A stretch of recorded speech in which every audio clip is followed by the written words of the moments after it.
Bueno, pues estamos en enero y en este mes de lo que se habla mucho es sobre los acuerdos de paz. Pero claro, para que estos pasaran tuvo que haber una guerra y nosotros como generación Z pues creo que no sabemos mucho sobre esto y para eso contamos con la presencia de ellos para que nos hablen un poquito más sobre cómo fue la guerra, cómo se dio y claro, después cómo se dieron los acuerdos de paz. Pues mira, si me piden hablar de la guerra, me están pidiendo hablar de una etapa de mi vida muy importante, que es importante para todas las personas. Cuando comenzó la guerra yo tenía 12 años y cuando terminó la guerra yo tenía 24 años, 25 años casi. Te estamos hablando de que yo viví esa etapa de mi vida bajo un conflicto armado, en el que se negaron muchos derechos, se nos restringieron muchas libertades debido a ese conflicto. No, había territorios a los que yo no podía ir, ya por inseguridad, ¿no? Por el riesgo de encontrarme en un fuego cruzado, ¿ya? O por el riesgo de que el ejército me llevara reclutado para luego llevarme a los campos de batalla, ¿ya? Y romper, digamos, con los estudios que yo estaba haciendo entonces. Por tanto, nos tocó vivir una época bastante dura, ¿no? En la que además tuvimos que ver partir a nuestros familiares, a nuestras amistades, que por inseguridad debieron dejar sus casas e irse a vivir al extranjero. Fue un rompimiento, diría yo, social bastante fuerte, bastante profundo, del cual yo digo que todavía no terminamos de superarnos, ¿no? Todavía llevamos como esas heridas que quedaron del conflicto armado de esos años. Sí, me imagino. ¿Y en su caso? Pues yo nací en el 86 y, bueno, por razones obvias no había conciencia como la que tuvo Roberto, que él vivió esa etapa clave de entrar a la pubertad. Pero el recuerdo que sí tengo, en lo que incluye los acuerdos de paz, es eso, digamos. Básicamente yo la idea que tengo del conflicto armado es el cierre.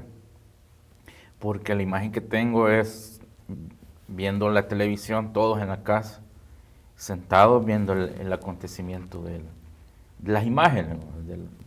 del acuerdo de paz, que siempre lo relaciono con el eclipse. No sé por qué en mi caso mi memoria me juega así, ese eclipse de principios de los 90 y el acuerdo de paz, la imagen icónica del castillo de Chapultepec, es la idea que tengo y de ahí hago un brinco hacia la final de Brasil. Digamos, yo siempre cuando de Brasil e Italia, cuando hablo del cierre del conflicto armado, por ejemplo, en las clases, hago esa relación, ¿no? El eclipse, el acuerdo de paz y el tema este de la final de fútbol, porque para mí pasaron los tres eventos en un mismo día, digamos, en la memoria de niñez, o ya de adulto hago la separación, pero de niño yo crecí que eso pasó en un mismo momento. Y a diferencia de Roberto, pues la idea que yo tengo es más el cierre. Es bien interesante el ejercicio de división que hace Herbert del conflicto armado y además muy útil también para entenderlo mejor, ¿no? Y yo incluso diría que, bueno, desde mi experiencia, el conflicto armado lo dividiría como en tres momentos, ¿ya? Cuando comenzaba el conflicto armado, los primeros años, que es que uno entendía que aquello no era lo que queríamos, pero fue inevitable debido al cierre de espacios, de diálogo, de entendimiento que teníamos. La democracia había entrado en crisis, digamos, o a lo poco de democracia que había, entró en crisis, y entonces el conflicto armado inició, digamos, como algo que no se pudo evitar. Digo, se pudo haber evitado, pero que al final fue inevitable por el cierre de espacios.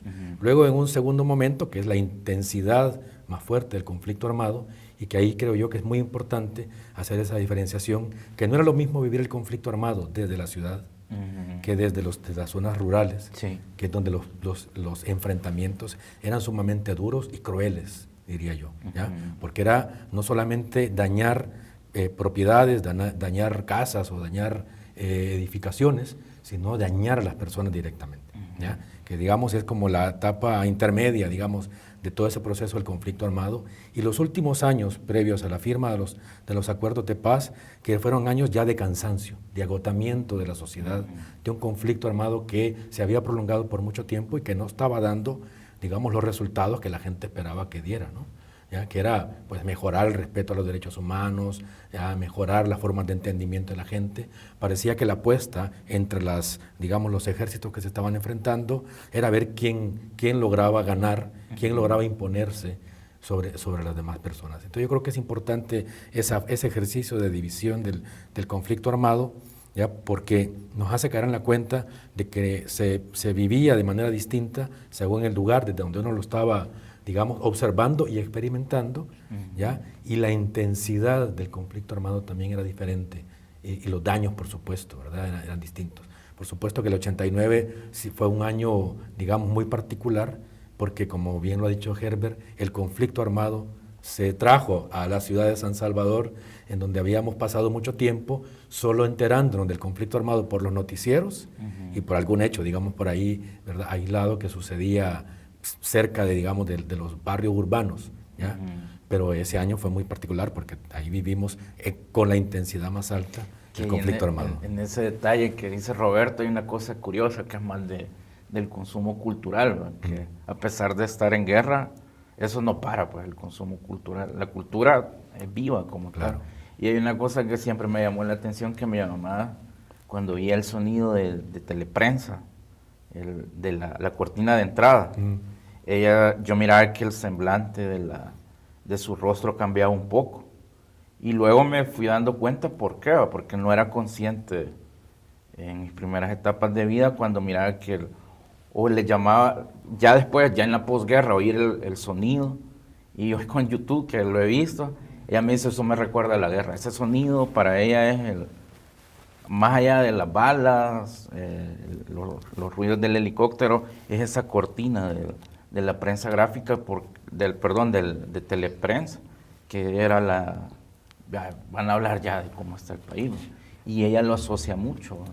Claro que son, digamos, como esas heridas y esos traumas de los que yo hablaba antes, que me parece a mí siguen todavía muy presentes en quienes pasamos por esa experiencia. Yo viví cerca del aeropuerto de Ilopango, ya, es decir, cerca de la Fuerza Aérea, y entonces en esos años del conflicto armado, el paso de los helicópteros, que pasaban muy, muy cerca, que pasaban muy bajito por ahí, me ha quedado tan presente que incluso ahora, cuando un helicóptero pasa muy cerca, me da miedo, es decir, porque me trae ese recuerdo de cuando pasaba ese helicóptero en el contexto de guerra en el que estábamos viviendo. O cuando nos mandaron a encerrar por la pandemia, que me trajo el recuerdo, ya, cuando teníamos que encerrarnos precisamente por razones del conflicto armado. Hay heridas ahí que todavía hace falta trabajarlas y procesarlas de alguna forma. Sí, me imagino. Sí, hay heridas que nunca se terminan de cerrar, las cicatrices, ¿verdad? ¿Cuál sería como la fecha en que se empezaron a iniciar los diálogos? A mí me da curiosidad eso, el tema de las fechas en que se empezaron a iniciar los diálogos para de verdad llegar a un acuerdo. Creo que así como un parte de aguas es el 86, cuando por iniciativa de la Iglesia Católica se llama al diálogo por la paz, que yo creo que ese ejercicio está bien poco trabajado, como desde la academia está bien poco trabajado, y lo que se tiene y lo que se sabe es que la iniciativa en ese momento por el arzobispo de San Salvador lanza un ejercicio de ver cómo los distintos sectores podían tener un punto en común que fuese la paz. Mandó cartas, algunos se negaron, otros aceptaron, pero al final era responder una serie de interrogantes, y que todos esos sectores que estaban representados por sus liderados expresaran luego de haber hecho un ejercicio al interno de cada una de sus organizaciones. Y habían de distintas organizaciones, no solo urbanas, habían rurales, bueno, todos los sectores representados. Y luego eso se sistematizó en un documento. Y cuando vos venís a ver y revisás ese documento sumamente extenso, es lo que dice Roberto, que hay un anhelo de paz ya en la sociedad, pero también de cansancio por la situación. Y ese es como ese ejercicio que nace desde la sociedad como tal, frente a dos opciones, digamos, que te llevan a la violencia extrema en una situación de guerra, que surjan las voces de paz, es sumamente curioso. Hay que tomar en cuenta que en el 81, que es, digamos, Ajá. cuando ya se comienza a hablar propiamente de un conflicto armado en el país, y al 86, que es la fecha, el año que está señalando Herbert, han pasado 5 años, ¿no? Uh-huh. ¿Ya? Pero en esos 5 años, me parece a mí que nunca se renunció a la posibilidad de tener, digamos, el conflicto armado y resolver las cosas de otra manera. Uh-huh. Pero, claro, no era tan fácil, digamos, posicionar esa idea, pero siempre hubo gente trabajando por eso. Ya en el 86, cuando ya, digamos, oficialmente y públicamente se convoca y se invita a comenzar a dialogar. Y creo, aquí hay un dato interesante que no hay que perder de vista en todo ese proceso. Primero solo se hablaba de diálogo, y solo hablar de diálogo Uh-huh. ya era difícil, ¿ya? Porque la gente decía, pues si se están matando entre sí, ¿verdad? Y hay intereses ahí muy fuertes de por medio, ¿ya? Lo del diálogo incluso parecía hasta atentatorio, digámoslo así, hablar Sí. de diálogo. Pero al principio solo se hablaba de diálogo. Tuvieron que pasar algunos años para comenzar a hablar ya de negociación. Uh-huh. Ese es otro momento, ¿ya? Diálogo primero, convencer a la gente de que era necesario recuperar la capacidad del diálogo, y luego convencer a la gente de que además de diálogo teníamos que abrir la posibilidad de la negociación, ¿ya? Hasta que eso se pudo, digamos, lograr, entender la necesidad de la negociación, es que los acuerdos de paz se vieron ya como una posibilidad. Quiere decir que hubo un lapso de tiempo, o sea, no fue algo fácil, tuvo que pasar muchos años para que se pudieran dar. Así es, tuvieron que pasar años, hacer grandes esfuerzos, como digo, de convencimiento, de que la opinión pública colocara el tema como algo necesario para salir de esa trampa en la que nos encontrábamos del conflicto armado. Se podría decir que entonces que hay como dos fases, una donde se pensaba en diálogos y la otra donde ya se pensaba en algo más. Algo, digamos, algo más, como más operativo, que era negociar ya condiciones para ponerle fin al conflicto. Que no era fácil, porque Sí. en el caso, bueno, la Constitución que está forjada al calor de las balas, limitaba el acceso a la expresión ya traducida en partido político, que va a ser el FMLN. Un conjunto de situaciones muy complejas. Sí. No es una razón como tal que ahí la gente, lístame las 5 razones por las que inició el conflicto. Es un gran proceso muy complejo con razones económicas, sociales, de todo tipo. Entonces, ¿cuáles serían entonces las principales razones por las que el pueblo ya buscaba una paz o ya se estaba pensando en una paz, en un diálogo? Algo hemos señalado, ¿no? en la Sí. conversación que hemos llevado hasta ahora, ¿ya? Pero yo diría que, en primer lugar, ya era el cansancio del conflicto, el agotamiento del conflicto armado, que no estaba dando, digamos, ninguna señal de esperanza para la gente. Al contrario, ¿no? Lo que estaba dejando era mucha destrucción, estaba dejando mucha división, ¿ya? Y por supuesto nos estaba quitando a todos la posibilidad de tener un proyecto de sociedad. Entonces, cuando la gente comenzó a entender eso, ya la posibilidad, digamos, de los acuerdos de paz comienza a tomar fuerza. Eso por una parte. Y por otra parte, también hay que tomar en cuenta, y hay que mencionarlo, que hubo una presión internacional que contribuyó con esto, ¿no? Había un conjunto de países que le estaban poniendo mucha atención a lo que estaba pasando en El Salvador, ¿ya? Y que también se daban cuenta de que esa dinámica no nos estaba llevando a ninguna parte, o por lo menos no nos estaba llevando a ninguna situación, digamos, generadora de esperanza y de vida y de proyectos, y que había que también poner, digamos, medios y facilidades para que la posibilidad de un acuerdo de paz tomara fuerza. Por tanto, había, digamos, un impulso interno hacia eso, pero también había, digamos, una presión externa que movía todo eso.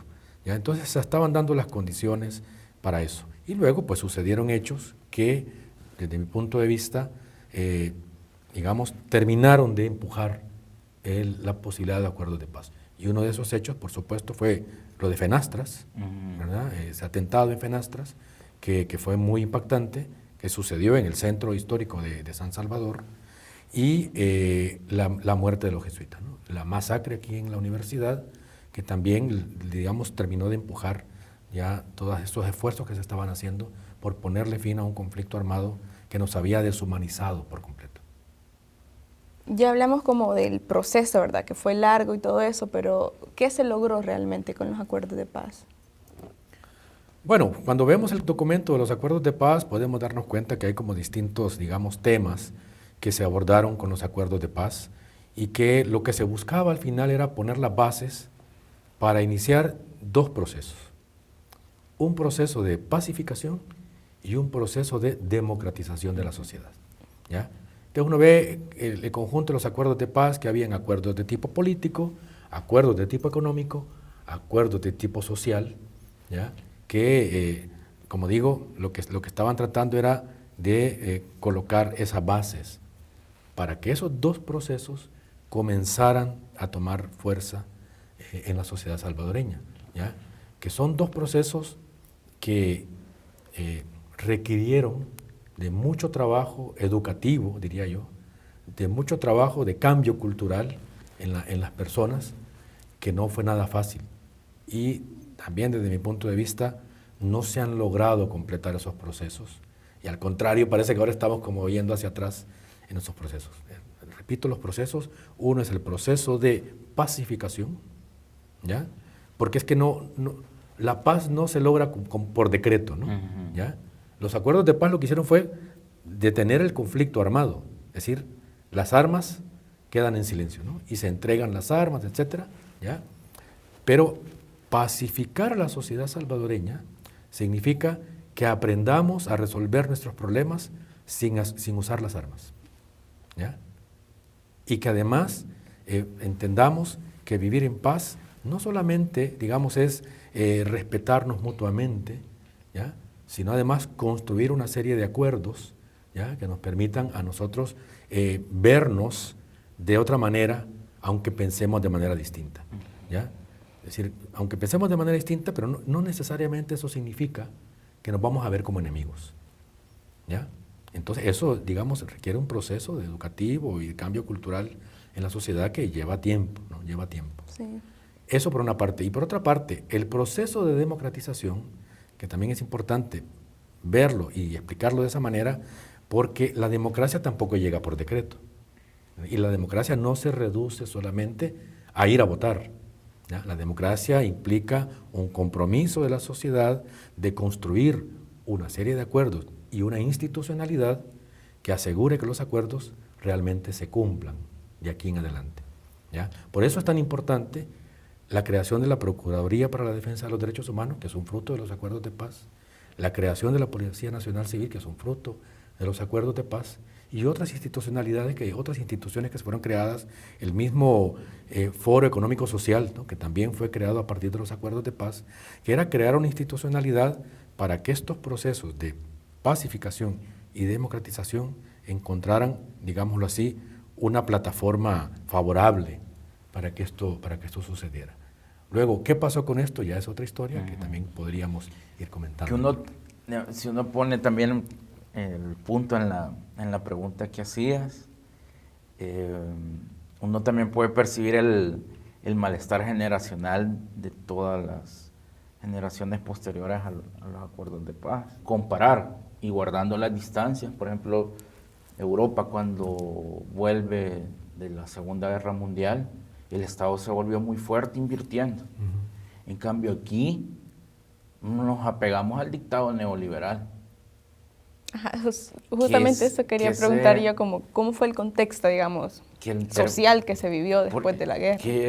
Pues claro, hubo este fondo de inversión local, que vinieron programas, cooperación y todo el asunto, pero yo creo que el Estado salvadoreño, con esa concepción neoliberal en términos de las políticas económicas, creo que no benefició, digamos, el Estado como tal, desde mi punto de vista, tuvo que haber sido menos neoliberal frente a la catástrofe social que dejaba el conflicto. Porque el Estado, si el Estado no está con las políticas sociales que tuvo que haber hecho, como lo hizo, digamos, guardando las distancias de nuevo toda Europa después de la Segunda Guerra Mundial, del Plan Marshall y todo eso, reconstruir la sociedad. Creo que aquí eso fue una tarea pendiente que nos quedó desde el Estado como tal, de tener presencia, pues, en términos de políticas sociales, porque si no está el Estado, bueno, ahí entra el crimen organizado.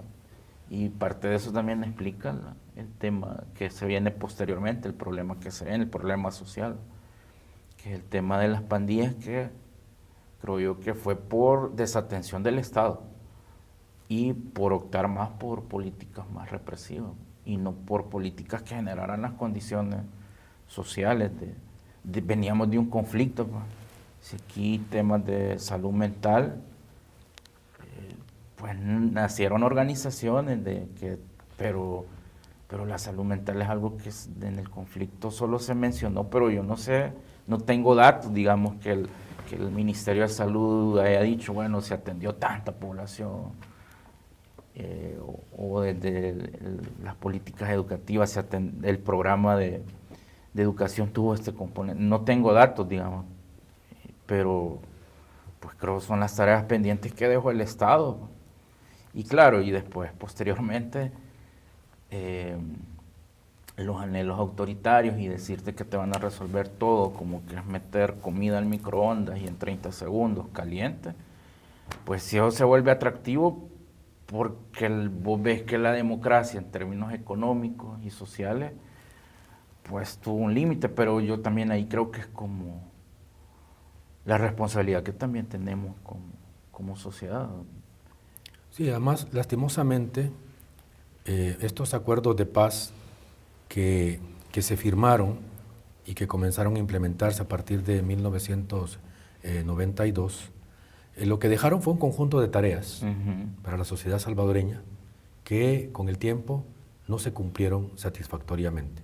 Eso ya, digamos, desilusiona a muchas personas. Eso por una parte. Pero por otra parte, se encuentran este contexto tan, digamos, adverso, diría yo, para los acuerdos de paz, que es un contexto de medidas neoliberales y además de un tipo de capitalismo bastante salvaje que se estaba también implementando en nuestra sociedad. Por tanto, esos procesos de pacificación y de democratización se tradujeron, digámoslo así, para la élite que estaba en el poder, se tradujeron como la gran oportunidad para que la élite empresarial recuperara todo lo que no había podido ganar durante el tiempo del conflicto armado o lo que se había perdido, digamos, en términos de actividades empresariales y comerciales en el conflicto armado. Entonces se ve como la oportunidad de recuperar todo ese terreno perdido, ¿ya? Y se dejó la política social como, digamos, como dependiente de cómo el mercado, ¿verdad?, se fuera comportando. ¿Ya? Una política social que depende de la dinámica del mercado es una política social sumamente vulnerable, sumamente débil, ¿no? Al final lo que tuvimos fue eso, como perder muchas oportunidades que esos procesos nos estaban abriendo por dejarlas solamente en manos de una lógica de mercado, digámoslo así, ya bastante inhumana, diría yo, ¿no?, en ese sentido. Bueno, pues yo creo que ya nos queda un poquito más claro sobre cómo se dieron los acuerdos de paz y todo el contexto, ¿verdad? Así que pues muchas gracias por habernos acompañado. La verdad es que ya nos vamos con más conocimiento, creo yo. Así que muchas gracias por todo y será hasta la próxima.